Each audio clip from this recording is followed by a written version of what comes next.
નમસ્કાર દર્શક મિત્રો, આપ જોઈ રહ્યા છો Banas crime 24 news Gujarati channel. હવે જોઈએ આજના મુખ્ય સમાચાર। ડીસા તાલુકાના જૂના ડીસામાં પ્રાણી સંગ્રહાલય બનાવવાની કામગીરી હાથ ધરાઈ। બીજા દિવસે પણ દબાણ હટાવવા ઝુંબેશ યથાવત।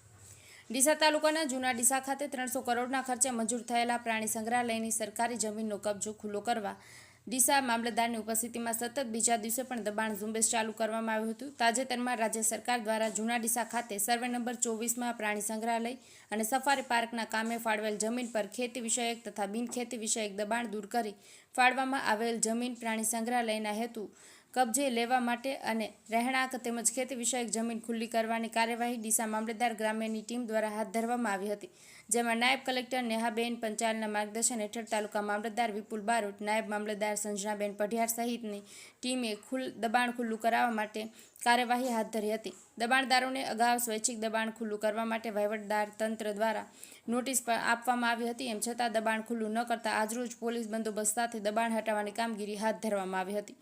અત્રે ઉલ્લેખનીય છે કે મોજે ગામ જૂના ડીસાના હદમાં બનનાર પ્રાણી સંગ્રહાલય બનવાથી સમગ્ર વિસ્તારના લોકો પણ આ વિકાસની યોજનાથી ખુશ છે, જેનાથી ધંધા રોજગારનો પણ વિકાસ થશે। ખુદ દબાણદારો પણ હવે રાજી ખુશીથી પોતાનું દબાણ ખુલ્લું કરવા વહીવટતંત્રને સહકાર આપી રહ્યા છે। હરેશ ઠક્કર, ડીસા।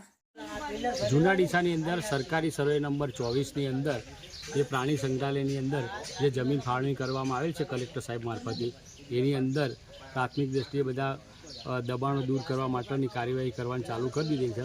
એટલે જેટલા દબાણદારો હતા એમને કલમ 61 હેઠળની નોટિસ, 202 હેઠળની નોટિસ આપી અને એમને જાણ કરવામાં આવી છે અને અત્યારે દબાણનો કાર્યક્રમ શરૂમાં છે।